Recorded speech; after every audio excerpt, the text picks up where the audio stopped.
Do you want some help?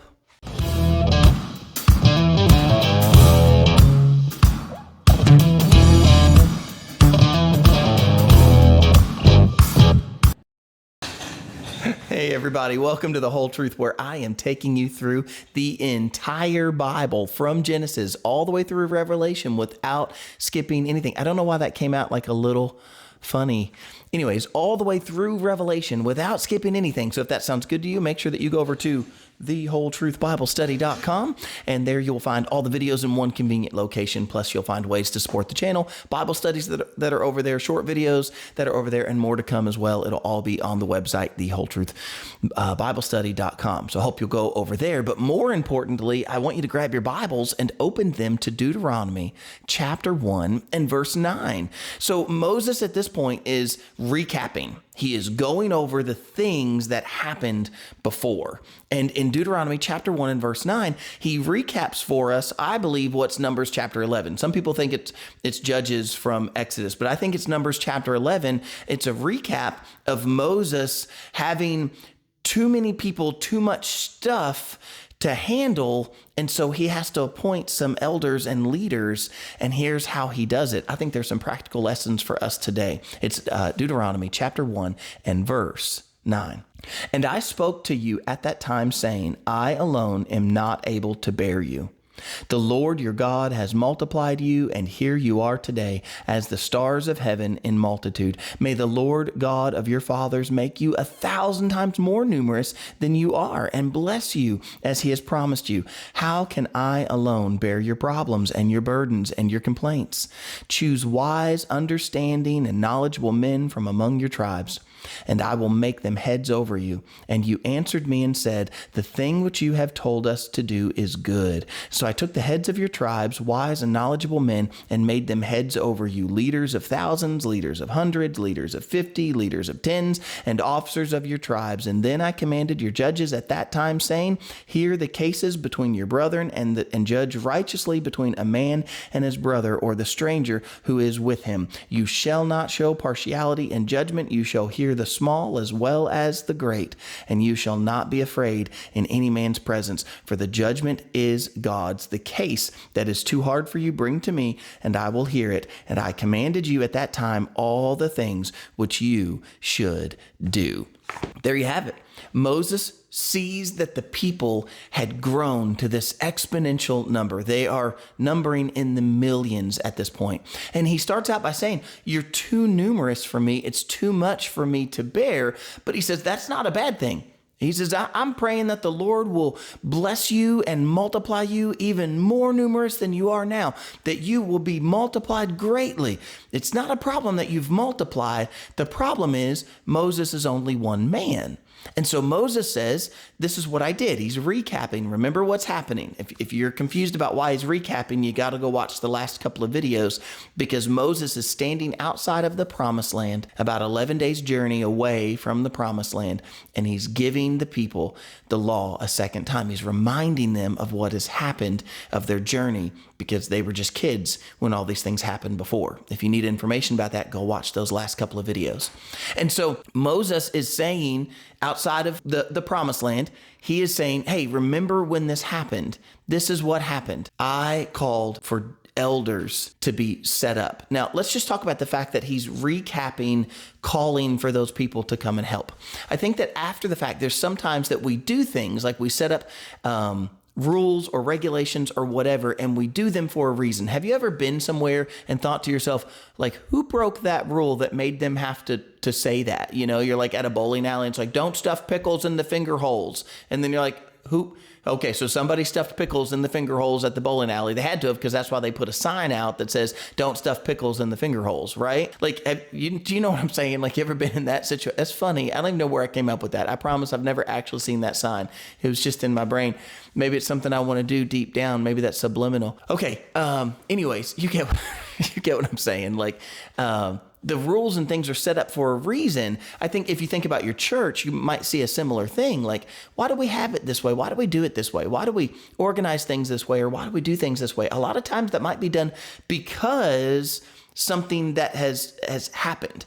In this case, that's what was happening for Moses. He's like, look, the reason we have these elders above you is because of this. You were too numerous for me to bear, so I set up leaders. I set up these elders and leaders above you, some of them over thousands and some over hundreds and some over 50s and some over tens, so that you all could come and talk to your leaders. In the church, we have a similar structure. Not that there's one guy at the top, or there shouldn't be. In our church, we're trying to combat that. Not that there's one guy at the top, but that the pastor can't take everybody's burdens all the time.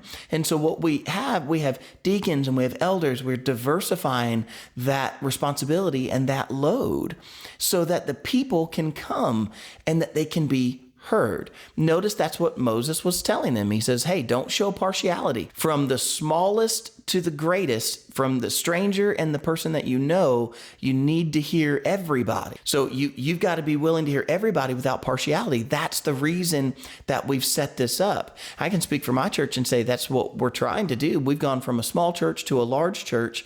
And so we are establishing a system of being able to make sure that everybody is heard and that we can hear them and that we can minister to them. But the only way to do that is to ask for some help. And we have to bring in just like the structure that the New Testament gives.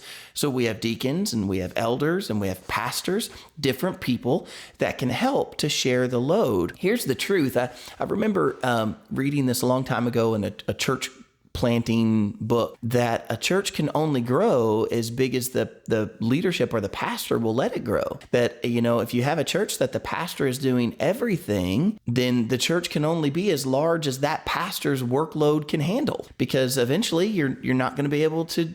That pastor's going to, not just burn out, but he's just going to run out of time. He literally can't do everything.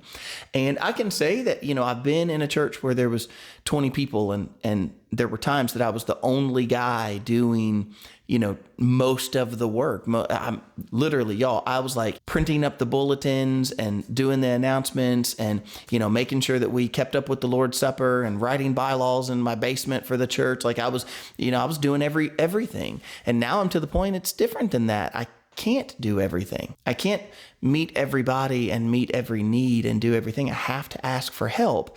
Now, where does that become practical for you and I today, though? Not just in the church level, but at home. Do you need a little help? Have you asked for that help? Sometimes, don't be mad at me, but this is true. Sometimes we need help, but we don't ask for it because for whatever reason, maybe we don't think somebody can do as good of a job, or we don't think they will do as good of a job.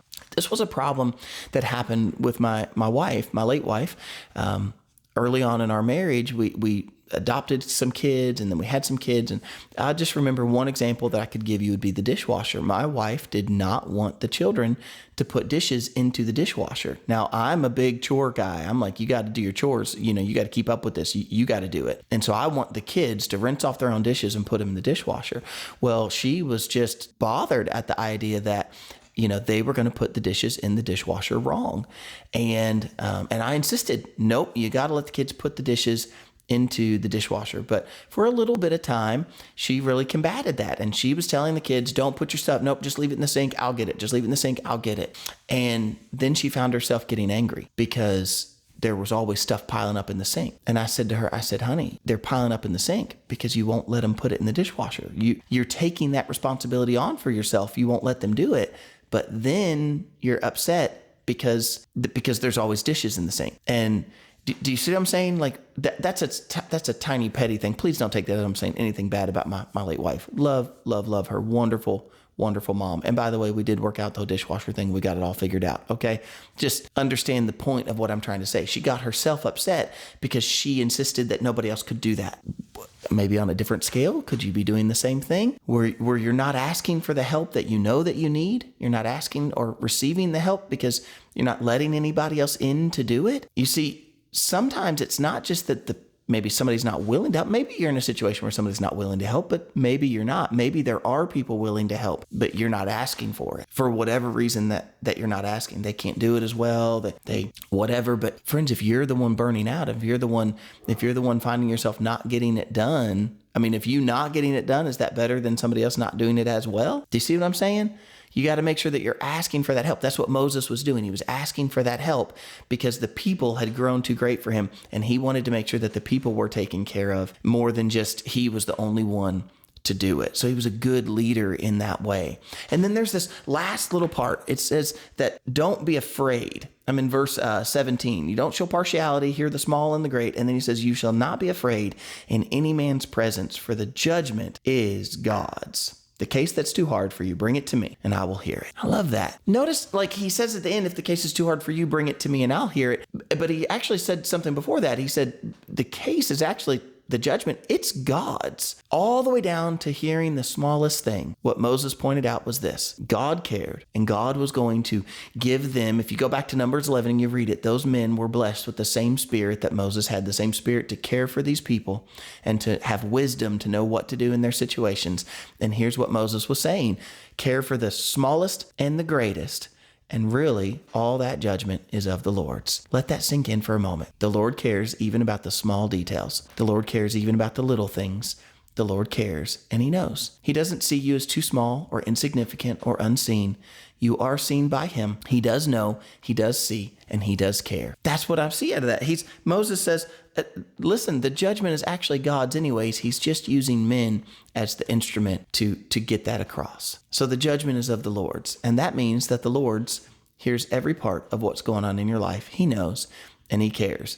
That ought to be convicting on one end, and it ought to be comforting on the other end, where I can say that whatever I'm going through, small and great, the Lord knows and he cares. And also everything that I do, I ought to do it unto the Lord, because the Lord knows and he cares. All right, I hope you enjoyed today's video, and I hope you come back tomorrow as we get further into Deuteronomy chapter 1. See you.